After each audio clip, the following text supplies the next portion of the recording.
power of the heart. Finding your inner wisdom. The power of the heart. Finding the power of the Finding the heart. power of the heart. The power of Power the of the heart. Power of the heart. 让我们寻回心的力量。The Power of the heart.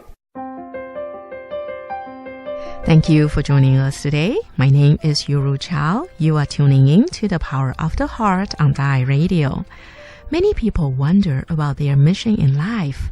To find our mission, we must take control of our time. If we do not understand the concept of time or how to manage our time, then our life passes us by in a fast pace. There was a young woman in Hong Kong who was determined not to be bored.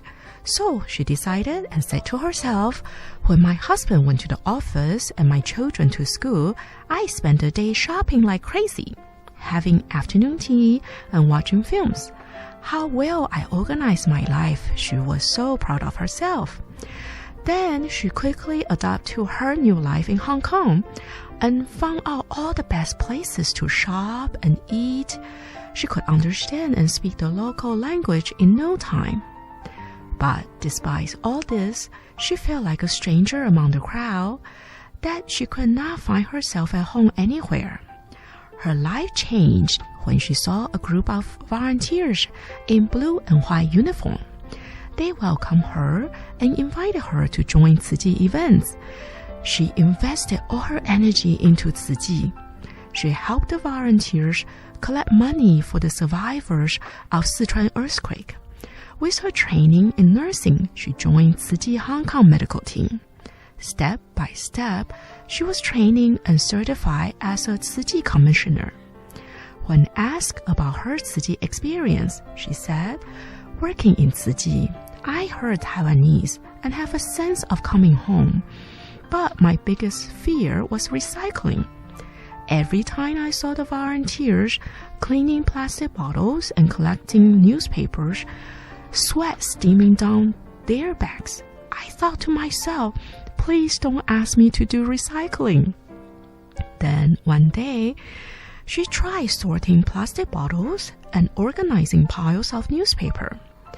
And to her surprise, her heart suddenly felt at ease. She said, when I did recycling, I deeply felt what Master Cheng Yen often says, time is running out. From that moment on, she was transformed. The person who used to indulge herself with sleep and shopping and fear of hard work became the one who is now passionate about recycling. Her physical exhaustion became a source of happiness. No matter where she goes, she finds everyone is working with her to practice recycling. She feels the pure love from others, which in turn takes her loneliness living in a foreign country into the warmth of feeling at home. Now that is just one volunteer story from Hong Kong.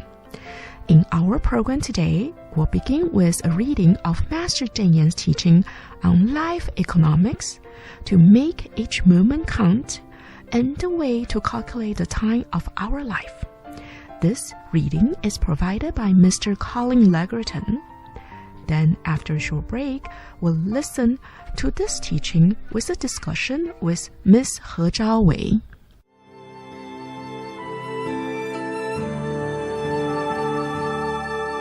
When trees want peace, why won't the winds blow cease? When we look back, where have our parents gone? Why does our rowing roll out like storm clouds? Why do love and loathing tangle in time? Why do hope and hatred both bring suffering? Why is ignorance so stubborn and so blind? Why don't we break these chains and see through the haze? Why do we live like this day after day?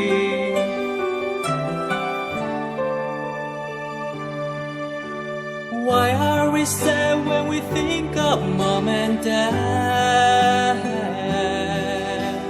It's too late to care for them when they're gone. The dream ends, we away, where's it all gone?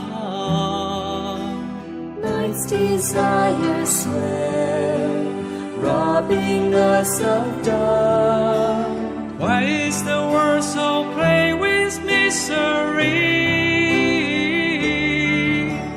Greed and anger rage, vanity takes flame. Why must we burn our life night after night?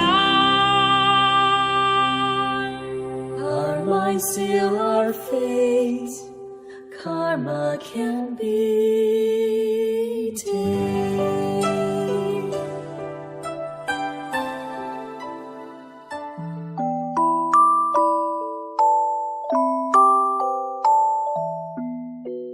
You are listening to The Power of the Heart on Dai Radio.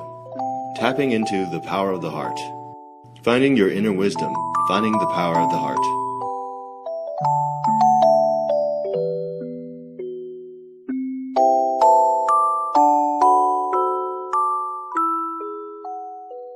Chapter 3. Making each moment count. People often say there is not enough time.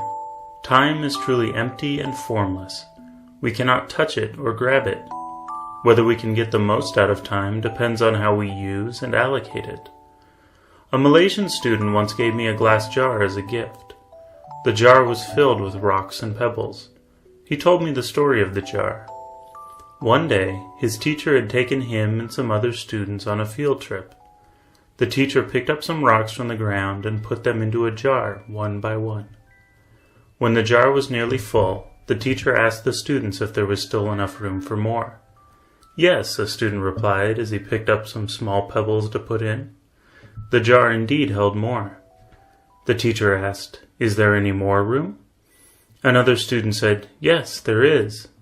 He put in some fine-grained sand. The jar was soon filled. "Can it hold more?" the teacher asked. "No, there is no more space," the students replied.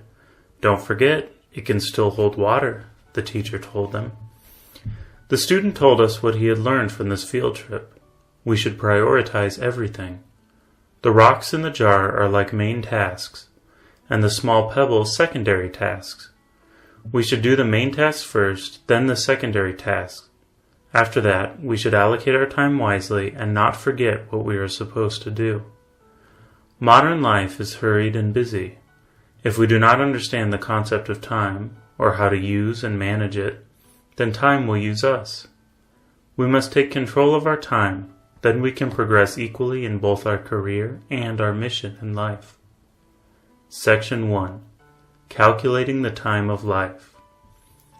Consumers make up most of today's society, so I will calculate the time of life from this perspective.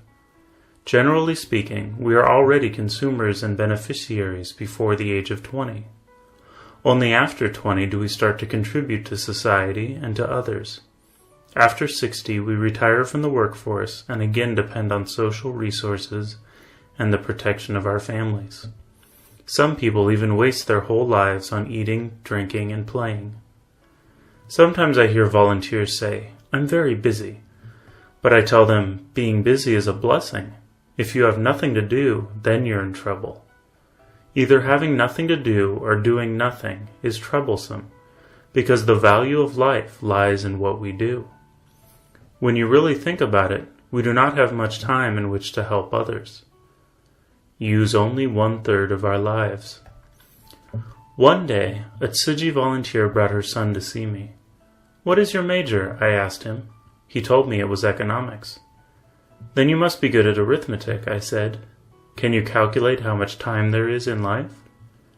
The boy did not seem to understand my question, so I asked in a different way. "How many hours do you sleep every day?" 8 hours, he replied. "How many hours do you study?" "About 8 hours also." "What do you do for the remaining 8 hours?" He smiled, but did not reply. "Sleeping 8 hours seems long," I told him. "It is a shame if your remaining 8 hours are spent resting and doing nothing. It shows that you don't know how to calculate life's economic value. The world economy rises and falls. Sometimes we lose and sometimes we win. However, if time slips away, it is lost forever. That is why I am always considering how to economize the time in my life. Let us measure the time in our lives. If we sleep 8 hours per day, that means 1/3 of the day is spent sleeping. If a person lives to 60, then 20 years will have been spent sleeping and not interacting with the outside world. In addition, there are our innocent childhood and school years, roughly 20 years also. Furthermore, if we need 40 minutes to eat a meal, then we spend 2 hours on 3 meals per day. That is more than 700 hours spent on eating in a year. These are actual hours we need to spend, and we have not yet included relaxing, playing, and idling. How much time is left to devote to the benefit of mankind? We should learn life economy and not be so hung up on the economy of assets. There is a common saying, man proposes, God disposes. It is a hard life if we painstakingly calculate every penny. Some people toil all their lives to improve their financial situation at the price of their own health. In the end, what did they achieve? Business is not without karmic consequence. The bigger the business, the larger the karmic debt. We should be content with having enough food and clothing and not be vain and greedy. The important thing is to fully use our abilities for the good of others. In the old days, most people were not wealthy or well educated. Elder siblings had to help their parents look after the younger siblings, and even work as child laborers to supplement their family income. But people in those days were willing to work hard at a young age to help their family and contribute to society. Let us take a look at today's situation. Devoted parents do their best to raise and educate their children, and social resources are abundant at our disposal. Yet how much time does each person spend giving back to the community? The 4-year-old elder. All historical events are stored in the treasure chest of time. For those who do not utilize time wisely, however, time may become an abyss of evil. There is a 78-year-old man who sweeps the streets every morning. In the still dawn, the crisp sound of his broom scraping over the ground is like a beautiful melody, and the clean streets he leaves behind bring joy to all who pass. One day, the old man was sweeping when someone asked how old he was. He held out 4 fingers. The man asked again, "Are you 74 or 84 years old?" "Neither," he answered. "I am only 4 years old." His neighbors were puzzled. Why did he say he was only 4 years old? The old man explained, "I have lived for 78 years, but if you only count the time I have been really useful, I am only 4 years old." He told everyone, "The first 70 years of my life was like a dream. I lived in vain. After age 70, I finally woke up from my delusional slumber. Of the 8 years after that, once you eliminate the time spent on eating, sleeping, and relaxing, only 4 years were really spent working and can count toward a meaningful life. Based on that calculation, I am only 4 years old. I am fortunate to have woken up in time to understand that time is the treasury where merits and virtues are accumulated. I have already wasted 70 years. I must hurry and accomplish what I can. It appears that I am sweeping the streets, but in actuality, I am cleansing my own mind." This old man only learned to live after realizing the true meaning of life. Not only did he dismiss the years he lived in delusion, he also subtracted the time spent on sleeping and eating. He only counted the time spent benefiting himself and others as his true age. The true value of life lies in utilizing the physical body to help and benefit others. If we only enjoy ourselves and use Earth's resources without contributing anything to society or the human race, then we are merely consumers. From the Buddhist point of view, we are canceling our own blessings. The Buddha came to this world to teach and to relieve the suffering of all sentient beings, not to ease the lives of us humans. If we idle away our lives, we are no different from other sentient beings, such as chickens, ducks, worms, and ants. It is a rare opportunity to be born as humans in this world. We must bear witness to our era and leave something for history. Yesterday's work is today's history, and today's work will be tomorrow's history. If we do the right thing well, our footprints will become worthy enough to be recorded into history. Adding 20 years to life. No one knows whether our life will be long or short. Actually, life is not about its length. It is about how you use it and how you enhance its value.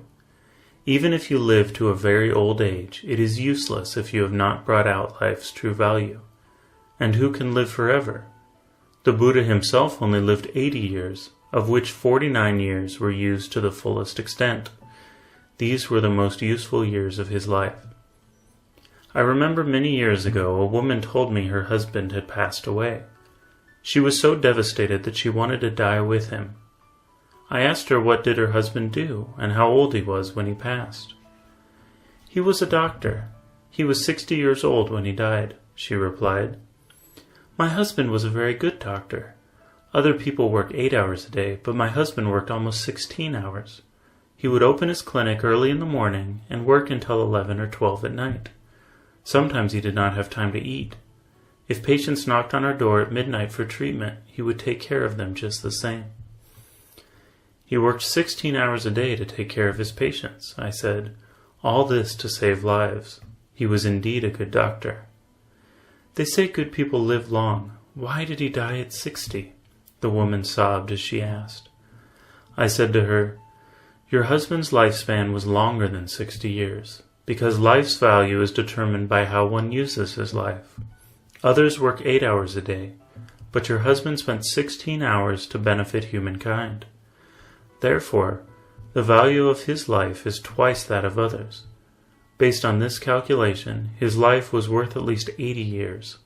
You should be happy for him and bless him since he lived his life to the fullest. He had no regrets. After hearing my words, the woman stopped weeping and smiled as her eyes lit up. My husband did make good use of his time. His life was truly worthwhile. Living in this world, we must rid ourselves of desires and selfishness. Only when we live for others will we be at peace and achieve life's fullest value. This is truly living. Ordinary people yearn for longevity, yet is it a blessing to live a long life? There is a 137-year-old man in India, possibly the oldest living person in the world. He is very healthy, but he often says, God has forgotten about me. He is sad because all his friends have passed away one by one. Even his own children and grandchildren, and many of his friends' children and grandchildren died before him. He said that many people have forgotten about him. The world seems to forget his existence. He must be very lonely. The true measure of life lies not in its longevity. Rather than searching for ways to live longer, why do we not pragmatically bring out the value of life and live life to its fullest? In doing so, we will experience true longevity. Once we begin to live a meaningful life, we expand our life's value twofold or even tenfold. As a result, a 60-year-old person's life can be worth 600 years. When we steadfastly make prudent use of every moment in our life, we can say our life is endless.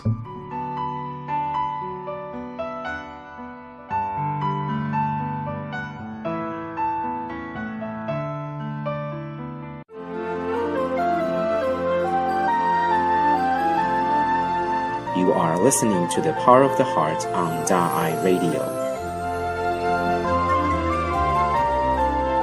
Our special guest today is Ms. He Zhaowei. She likes to travel the world.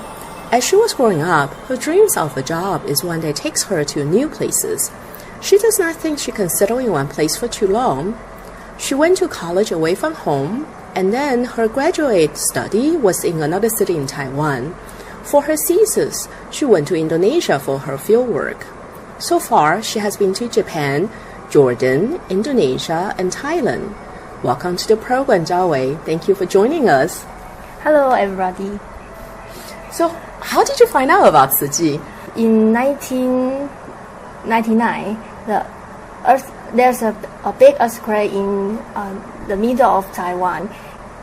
So you saw volunteers in dark blue t-shirt as their uniform helping survivors of the great earthquake. Yeah, it's my first time to meet the Tzu Chi.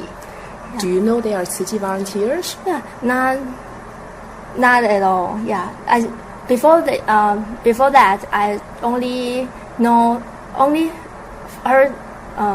know the name of Tzu Chi, but I don't know what they do or what they. Yeah, I think it's just a club or group. Because a lot of time in these great disaster time, we don't know what to do. Our hearts go out to the survivor. We want to help, but we often don't know what can we do to help. When you see the news of these volunteers helping actively in the disaster side, and they really make a difference, and that must be what impressed you so much, right? I never saw a group can do so, can help people so directly, so quickly. So after I saw the news, I go online and search what Tzu Chi do. Yeah, and because I really want to join them. Yeah, but because that time I'm in senior high school and I have many tests, and so I didn't join them directly, but these things is keep in my mind. The Tzu Chi really changed my life. Have you been to Jordan? Yeah. How is it like? What is Jordan like? Oh, it's very different. Before I go to Jordan, I cannot imagine what kind of a country is. It's very different. Yeah, you can directly to feel their culture, the people. Yeah. It's the air. The air you breathe is different. Yeah, the air. Because they are such a they are located in the Middle East, and there's a lot of desert around them. So I think naturally, because of their tough environment, they develop a culture quite unique to Middle East, and you see it in people. And you don't really get the sense unless you are there. Culture is such a thing, it's invisible. You can study about it, but until you really face to face with it, the impression is very different. Yeah. So that culture shock when you get to Jordan must be a lot for you to feel completely overwhelmed, I think, in the first couple of days. Because many people, including me, will think in Middle East is a dangerous place. Yeah, and also the religious is different, so different. Yeah, and so I quite very serious, and my family or my friends also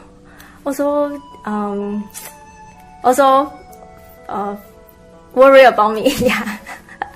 I think it's very natural for people to worry about things they don't know. Yes, that's right. Once you know, there's nothing to worry about because now you have experience. Yes, I'm very. Yeah, I think it's one of kind of a cultural shock because I think the people is so kind and so their life is so simple there. Our volunteer there, Brother Chen Qiuhua, he was a heavy drinker for about 30 years living there, and he was full of anger when he encountered Master. Just like the first teaching that he ever heard from Master, he broke down in tears. He changed completely. Then he went back a different person. Her wife asked an employee or a student of his to ask him, "Are you going to be a monk? Why are you becoming so peaceful?" So I think it's indeed many different faces of the people there that the more you spend time with them, the more you know. And it's through all these stories and through all these encounters, we get to know about people there. And I really hope that with Tzu Chi Volunteer there, we can broaden this cycle of peace and serenity to help more people to feel the same as we do. There are students out there probably imagine someone like you, just like you in senior high school, wanting to grow up and see the world. Do you have some suggestion for them? I think the first is to fulfill yourself. Yeah, to read more, to learn more. Always like a children, and curious about everything. Yeah, to know everything. Travel for me is to learn more people, learn more friends, and learn more the other countries' culture, history. Because when you know the more, I think the conflict before people will be decreased. Anything else? Yeah, I think just don't be afraid to know the things don't be afraid the things you don't understand. Yeah. Well, thank you very much, Zhao Wei, because I think definitely it's difficult to grow up and face the whole new world with different possibility. And with your suggestion, I hope the listener out there can really open their mind, do not be afraid of the uncertainty that lays ahead of them, and really embrace all the opportunity out there for them. Our time is up today. We'll be listening to this book, Life Economics, over the next several episodes. Please join us next time to continue our discussion on life economics. If you want to read this book we're talking about, you can find a copy of this book in any Jingsi bookstore and cafe. For more teachings from Dharma Master Cheng Yen, please tune in next time to our program. Goodbye and have a great day.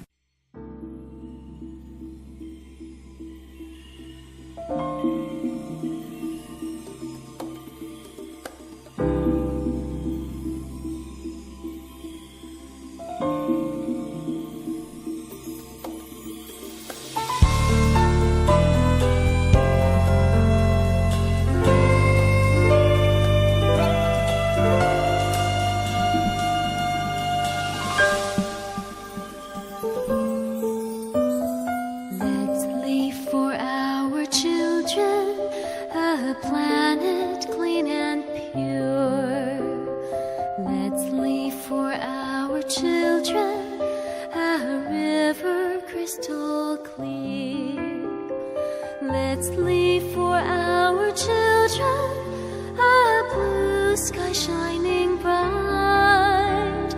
Let's leave for our children a meadow lush with light. May love's great compassion comfort all the weary souls. May love's great compassion make the world a brighter place. May this great compassion make us dream a pure great love, flowing round the planet, changing hearts forevermore.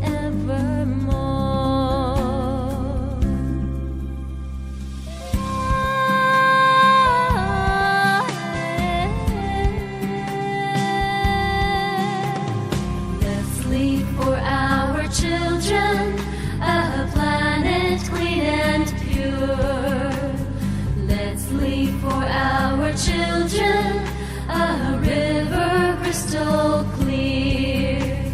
Let's leave for our children a blue sky shining bright. Let's leave for our children a meadow lush with light. May love's great compassion comfort all the weary souls. May love's great compassion make the world a brighter place. May this great compassion make us dream a pure grace.